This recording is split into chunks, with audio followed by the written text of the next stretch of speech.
Hello YouTube, it's been nearly a decade since I made my original video comparing the different models of Wonderswan. Since then, I've obtained an IPS screen modified Wonderswan Color. So what I wanted to do is go through a series of tests with all four models to again compare each of them with a monochrome game on each screen and a color game on each screen, so you can compare the different models and modified model in order to determine which Wonderswan buying option might be right for you. First off, we're going to try a monochrome game on the original monochrome model Wonderswan. So, without further ado, here we go.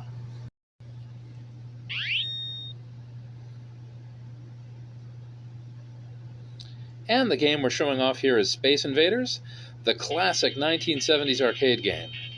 As you can see on the monochrome unit, the screen is fairly reflective and the text is very visible.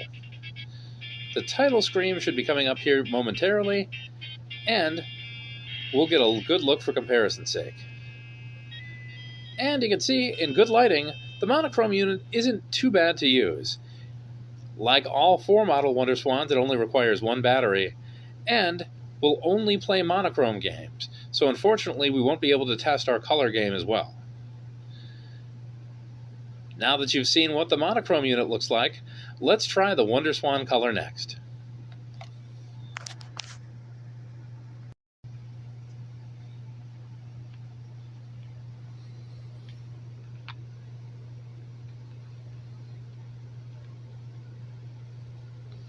Here we go.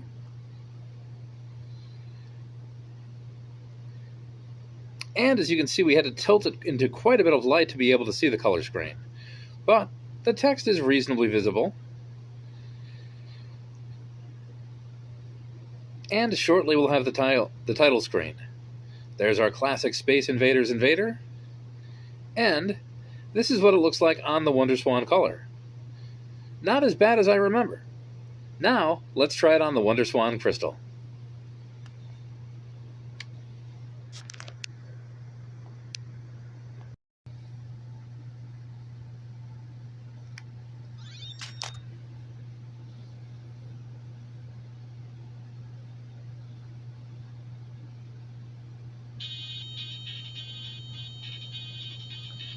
And we can see the text is quite a bit clearer. The screen itself is a little bit more reflective than the one on the Wonderswan Color. Overall, it's a considerable upgrade from the earlier model. Our invader looks crisp and clear, and the title screen comes up beautifully.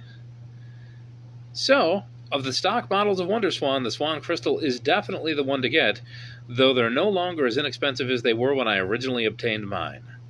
Finally, we're going to try Space Invaders out on the IPS screen modified Wonderswan Color and take a look at how that looks. The one benefit to the IPS screen is it's backlit, so we won't need to hold this up into the light source to the same degree that we're doing it now. And here we have our IPS modified Wonderswan Color.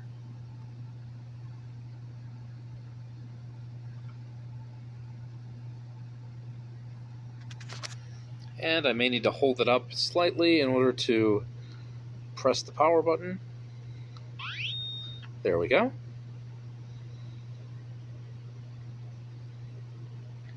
And immediately the backlighting makes this a much more enjoyable experience.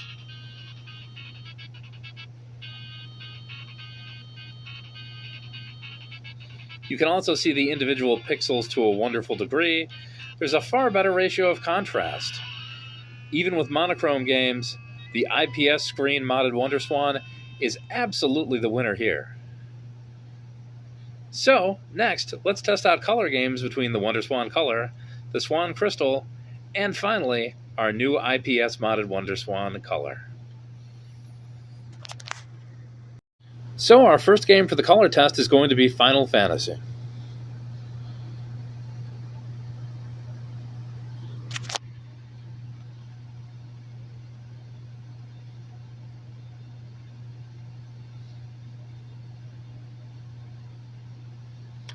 I may hit the sound button just to make sure that's coming out okay.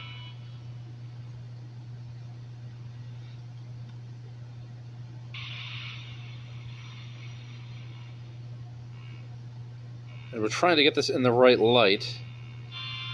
And you can see clouds going by, you can see text.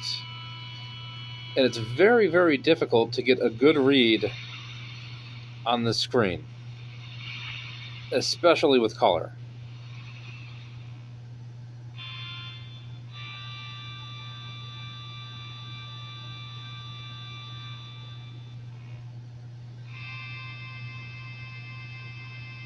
And you can see the green of the grass and the brown of the mountains.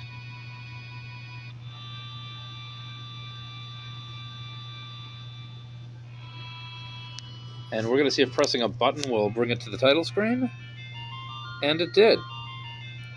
And from here you can see some of the blue, some of the red, and a little bit of what stands out. We're going to press any button here and bring up the character select menu so you can see the color a little bit better. It looks like we've lost focus just a bit. There we go. And overall, it's very difficult to get good lighting conditions for the Wonderswan Color while displaying a color game. Now, we're going to move on to the same copy of Final Fantasy on the Swancrystal.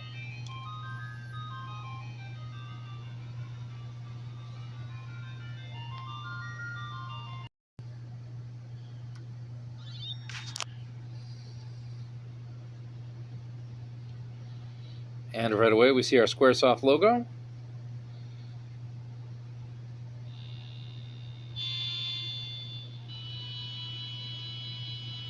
Our text is visible.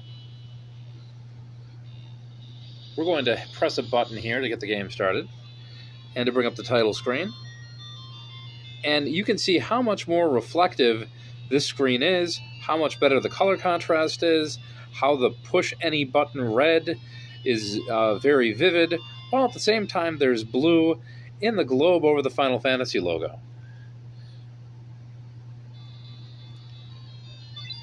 And here's our characters, or rather our save continue screen. And again, trying to get this into proper focus. But our characters are far more visible.